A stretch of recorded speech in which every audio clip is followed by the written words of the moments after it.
আলহামদুলিল্লাহ আমাদের সংগঠন দিনের পর দিন যেভাবে বেড়ে চলেছে, আল্লাহ কবুল করুন।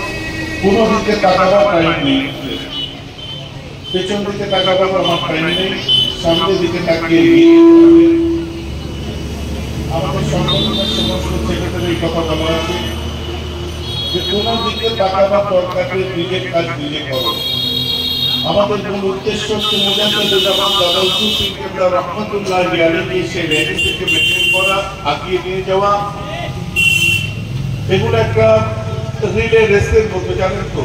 মুজাহিদুজ্জামান ছিলেন, তারপরে তার 5 আওলাদ তার সেই ধারাকে ধরে নিয়েছিলেন, তার কর্মধারাকে ধরেছিলেন, তার 32 আওলাদ 5 আওলাদের। তারপরে আমরা প্রদর্শিত পথের প্রতি আমরা পথ প্রদর্শক নয়, আমরা সকলেই মুজাহিদুজ্জামানের তার 5 আওলাদের প্রদর্শিত পথ, সেই পথের প্রতীক হিসাবে মানবের সেবায় বিভিন্ন দিকে যেভাবে আমরা লেগে আছি। একদিকে যেমন শিক্ষা, স্বাস্থ্য, সেবা, একতা, সাথে সাথে মানব নবজাগরণের ক্ষেত্রে যে আমার মুজাহিদুজ্জামানের ভূমিকা ছিল, জাতি, ধর্ম, বর্ণ, শ্রেণী, গোষ্ঠী, সম্প্রদায় নির্বিশেষে মানুষের পাশে দাঁড়ানো। ধর্মীয়ভাবে যে যে ধর্মের মানুষ আছে, ধর্মজ্ঞতার মধ্যে না গিয়ে ধর্ম উদারতার শিক্ষা দেয়, সেই উদারচিত মানসিকতা দিয়ে মানুষের সামনে আমরা আমাদের কর্মকে পরিষ্কার করে ফুটিয়ে তুলব। এই প্রয়াস নিয়ে মুজাহিদুজ্জামানের এই সংগঠন 1926 সাল, যে মুজাহিদুজ্জামান তার জীবনের সর্বশেষ সংগঠন জমিয়ত উলামায়ে বাংলা আসাম, সেই জমিয়ত উলামায়ে বাংলা আসামের মধ্যে দিয়ে আমরা আমাদের কাজকে আগিয়ে নিয়ে যাচ্ছি। আলহামদুলিল্লাহ বিভিন্ন আলেম ওলামা, হুজুর হযরতরা বিভিন্ন জায়গায় কাজকর্ম করছেন, কাজ চালাচ্ছেন। সমস্ত ভালো কাজকে আমরা অ্যাপ্রিসিয়েট করি, সমস্ত ভালো কাজকে আমরা বাহবা দিই, আমরা শুকরিয়া আদায় করি তাদের। আমরাও আমাদের কর্মযজ্ঞ আগিয়ে নিয়ে চলেছি। আমার মুজাহিদুজ্জামানের এই 1926 সালের জমিয়ত উলামায়ে বাংলা আসামের বাইল বা সিস্টেমেটিক একটু অন্যান্য সংগঠনের থেকে আলাদা লাগবে, কারণ দাওয়াতি মেহমানের মতো আমরা শুধু ছুটে যাই না। আমাদের প্রতিটি শাখা, 79টি শাখা, বর্তমানে কম্বল বিতরণ হয়েছে, বস্ত্র বিতরণ হয়েছে। কোন কোন শাখায় অ্যাম্বুলেন্স কমিটেড আছে, পরিপূর্ণ টাকা হয়ে উঠেনি। মাশাআল্লাহ প্রায় এই শাখাতেই 2 লক্ষের উপরেই প্রায় হয়ে যাবে আমাদের অ্যাম্বুলেন্সের জন্য টাকা গচ্ছিত আছে। আর আমার সে হাদিসে কোথায় গেল? মাশাআল্লাহ ওটাও খুব তাড়াতাড়ি আমাদের ফুলফিল হয়ে যাবে। আপনারা শুনলে অবাক হবেন, এই এতগুলো শাখা, কিন্তু কেন্দ্রে আমাদের 1 পয়সা আমাদের নেওয়া হয় না। কারণ মুজাহিদুজ্জামানের সংগঠন করি, এতে মেম্বারশিপ ফিজ কেন্দ্রে যাবে বা কোনো কিছু কেন্দ্রে যাবে, আমার ওখানে যাবে, এসব কোনো সিস্টেম নেই। কারণ আপনার এলাকার কাজ আপনার এলাকাতেই করুন, আমার ওখানে কিছু পাঠাতে হবে না, আমারটা আমি সামনে নিতে পারবো কেন্দ্র। বরং কেন্দ্র থেকে আপনাদের কিছু লাগে যদি বলুন। তো আলহামদুলিল্লাহ প্রতি বছরের না এবছরেও এরা যা বস্তু নিয়ে এসেছে আপনাদের কাছে পৌঁছাবার, কেন্দ্র থেকেও এবারে একটু বাড়িয়ে দিয়ে 100 পিস বস্ত্র কেন্দ্র থেকেও দেওয়া হয়েছে। এবারে বিভিন্ন শাখায় যাচ্ছে। আসার সময়ও একটু দেরি হলো, নামিয়ে দিয়ে আসলাম। আবার আমার ওই গাড়িটা নিয়ে বার হয়েছে, আজকে সংগ্রহ করবে, আবার পৌঁছেও দেবে। যাই হোক, আমাদের কাজ আমাদেরকে করতে হয়। বিভিন্ন আলোচনা, কথাবার্তা কানে আসে, আমি এদিক দিয়ে ঢোকাই, ওদিক দিয়ে বার করে দিই। বুঝতে পারছেন তো নাকি? খালি একটাই কথা, ও তলতা বাস হয়ে কোনো লাভ নেই।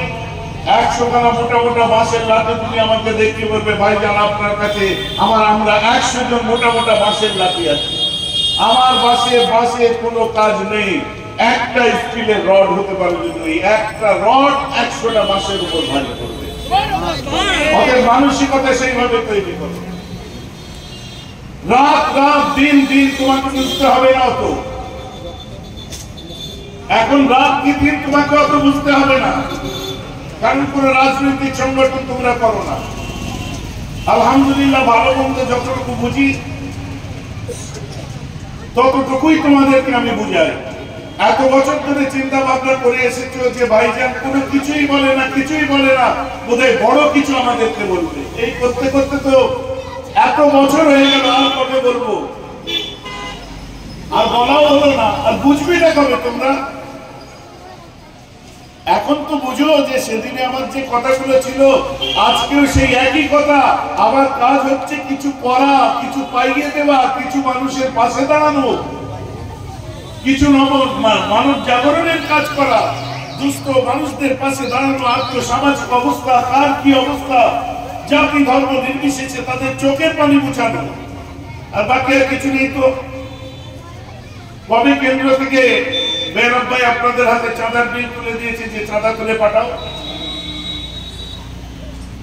অতএব আপনাদের কি দরকার লাগবে আমাকে বলুন, ভিক্ষা করতে সংগঠন করতে আসিনি। আর বাকি বিস্তারিত আমি বলতেও চাই না, আমি এসেছি আলহামদুলিল্লাহ এতেই খুশি হব। আর বক্তব্য দিয়ে আমি সময় নষ্ট করব না। আমার ছোট ভাই জানাব হযরত পীরজাদা মাওলানা বিন আলমউদ্দিন সিদ্দিকী এসেছে, পীরজাদা মাসুম বাগদাদি সাহেব এসেছেন, তাছাড়া আমাদের মাশাআল্লাহ ভালো ভালো ছেলে যারা নিজেদের বুৎপত্তি নিজেদের কারনামা আপনাদের সামনে রেখে আজ এত সুন্দর করে আমাদের শাখা আগিয়ে নিয়ে যাচ্ছে। এখানে কত সিপিএম এর ছেলে বসে আছে, আইএসএফ এর ছেলে বসে আছে, টিএমসি এর ছেলে বসে আছে, কত নেতারা আছে। আমার কোনো রাজনৈতিক ভবিষ্যৎ নেই, তার জন্য আমার সংগঠন করার জন্য তুমি কোনো রাজনৈতিক দল করতে পারবে না, এইসব সিস্টেম নেই। তুমি যে কোনো দল করতে পারো, কিন্তু যখন মুজাদ্দেদে জামানের জমিয়ত উলামায়ে বাংলা আসামের মঞ্চে আসবে, সব জার্সি খুলে দিয়ে সিলসিলায় ফুরফুরা শরীফ জিন্দাবাদ বলো, বলুন না সুবহানাল্লাহ। কথা বুঝে যাচ্ছে তো? অতএব সব জার্সি তখন খুলে দেয়, তখন মুজাদ্দেদে জামানের জার্সি পরে আসে। ব্যক্তিগত জীবনে কে কি করছেন ওটা দেখার বিষয় আমার নয়। আজ পর্যন্ত কোন ছেলেকে আমি জিজ্ঞাসা করি না তোরা কি পার্টি করিস। কথাটা বুঝতে পারছেন? যারা লিডার হয়ে গেছে তাদের দেখলে সবাই চিনি, আমিও চিনি। অতএব আমার আগাম কোনো ভবিষ্যৎ নেই যে আমি কোনো পলিটিক্যাল দল করি বা আমার ছেলেরা অন্য দল করলে আমার আগামী ভবিষ্যৎ খারাপ হবে, এসব কোনো চিন্তাধারা আমার নেই।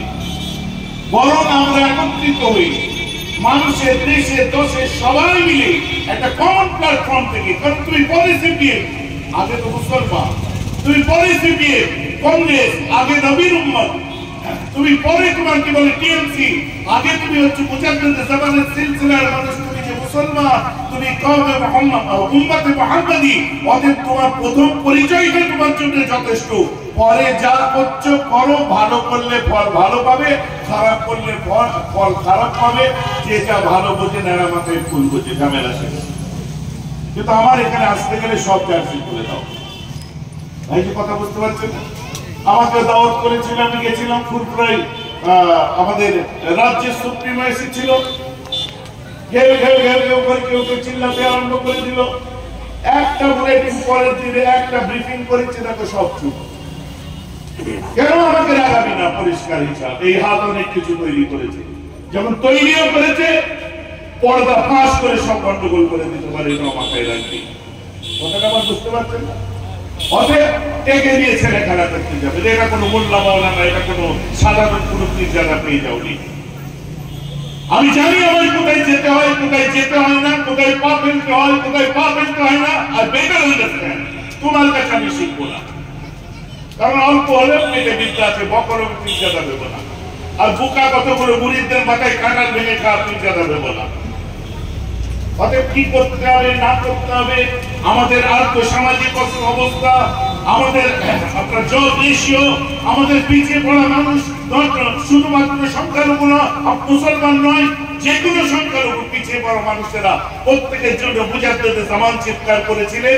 আজ আমরা তার সংগঠনে আছি, আমরাও চিৎকার করব। তাতে যদি কেন্দ্রে বিজেপির কাছে যে চিৎকার করতে হয়, প্রধানমন্ত্রীর কাছে তাও করব, রাজ্যে মুখ্যমন্ত্রী টিএমসির কাছে করতে হলে তাও করব। যখন যে দল পাওয়ারে আসবে, কোন দলের মার্কা দেখে নয়, প্রশাসক হিসেবে আমাদের দাবির কথা মিছিলে যদি না বলি, বোকার মতো কথা, রাজশক্তি হাতে নিতে হবে। পাগলের দল যতদিন রাজশক্তি হাতে না পাচ্ছ ততদিন ক্যালোরি খাবে, ততদিন মার খাবে। সেই শক্তিটা ঘুরিয়ে যখন বলবে আপনাদের দাবির কথা তো কোনোদিন আমাদেরকে বলেননি, বোকা বানাবার জায়গা পাও না। যখন ঘুরিয়ে বলবে যে এতদিন পর আপনাদের ফুলপুরা থেকে আমাদের এইসব দাবির কথা বলা হয়নি, আপনারা চিৎকার করেননি। বিগত দিনের ইতিহাস পড়ে আছে, যখন আপনার মাননীয় জ্যোতি বসু মহাশয়কে জিজ্ঞাসা করা হয়েছিল মুসলমানদের জন্য আপনি কি ভেবেছে, ওই সময় পিছন দিকে আঙুলটা দেখিয়ে দিয়েছিল। পিছনে কে বসেছিল? মোহাম্মদ আমিনের মতো লিডার। মানে উনি বলতে চেয়েছিলেন এই মোহাম্মদ আমিনরা যা ভুয়া ভাবিয়েছে অতটুকুই ভেবেছি। অতএব আমরা চাই না যখন জিজ্ঞাসা করা হবে যে আপনারা সংখ্যালঘুদের জন্য কি করেছেন শ্বেতপত্র দিন, তখন যেন পেছন দিকে আঙুল দেখিয়ে না বলে দেয় ফুরফুরার হুজুররা যতটুকু ভাবিয়েছে অতটুকু ভেবেছি, অমুক মৌলানা যতটুকু ভাবিয়েছে অতটুকু ভেবেছি।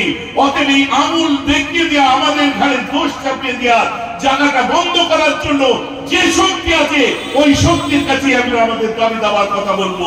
অতএব বোকা বানানো, বোকা দিও মুসলমানদের কাছে, রাজশক্তি হাতে নাও বলে রাস্তায় নামিয়ে বোকা মুসলমানগুলোকে মার খাইয়ে কোনো লাভ নেই। জেল কাটবে কে? সাধারণ মুসলমান। তুই যারা ঘরে শুয়ে থাকবো তখন। অতএব যে কথা বলতে হবে বর্তমান সময়ে ভেবে চিন্তে বুঝে বলতে হবে।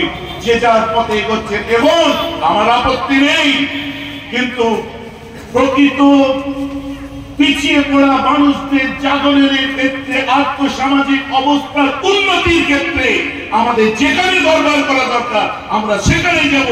তার জন্য আপনি আমার কোন ভাষায় রাখবেন ওটা ব্যাপার নয়। কারণ আমি মুফতি আজম মেজবা হুজুর পীর কেবলা রহমাতুল্লাহ আলাইহিকে দেখেছি। সিদ্ধার্থ শঙ্কর রায় রাজ্যের মুখ্যমন্ত্রী, পরে পাঞ্জাবের রাজ্যপাল হয়েছিলেন, তার কাছে এসেছিলেন। মেজর হুজুরের সঙ্গে নিউ মার্কেটে বসেছেন। মেজর হুজুরকে সিপে কংগ্রেস হয়ে গেলে। মতিলাল নেহরুর কথা আমরা ভুলে যাইনি, আমরা আবুল কালাম আজাদের কথা ভুলে যাইনি। মুজাদ্দেদে জামানের সঙ্গে বসেছিলেন 9 নম্বর হালদার লেনে। মুজাদ্দেদে জামান কি কৃষক পার্টির আপনাদের লিডার হয়ে গেলেন নাকি? মুজাদ্দেদে জামানকে আপনার কিভাবে কংগ্রেস হয়ে গেলেন নাকি? গান্ধীজি বসেছিলেন, তো কি হয়েছে? প্রফুল্ল সেন বসেছিলেন, ডক্টর বিসি রয় বসেছিলেন। অতএব বিভিন্ন সময় বিভিন্ন মানুষেরা এসেছে আমাদের বর্তমান অবস্থান আমাদের কাছে জানতে আসে। কারণ তোমার মতো মোল্লা মৌলবীর কাছে যাবে না, তোমাদের 1 to 3 plus 0.1% মানুষও তোমাদের চেনে না। তোমরা কথা বলে 5টা মানুষও কান দিয়ে শোনে না।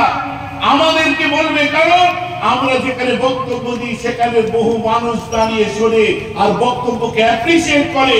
অতএব ডাকলে আমাদের ডাকবে, বললে আমাদের বলবে, তোমাদের বলবে না, কারণ যোগ্যতা নেই তোমাদের। কথাটা আমার বুঝতে পারছেন কি পারছেন না? অতএব বেশি বুঝতে যেও না। আর আমার কোন জায়গায় যেতে অসুবিধা নেই, কারণ আমার রাজনৈতিক ভবিষ্যৎ নেই। কোন দলের নেতারাই আমার কোন পলিটিক্যাল দল দাঁড় করাতে হবে না। অতএব আপনাদের জন্য, কওমের জন্য, জাতির জন্য দিল্লির দরবার করতে হয় তাই করব, রাজ্যের দরবার করতে হয় তাই করব। কোন দল আছে আমি দেখবো না, আমি প্রশাসকের কাছে যাবো। যাই হোক, জমিয়ত উলামায়ে বাংলা আসামের ইতিহাস পড়ুন। এই ইতিহাসে বিভিন্ন সময় মোটা মোটা ইতিহাস দেখুন।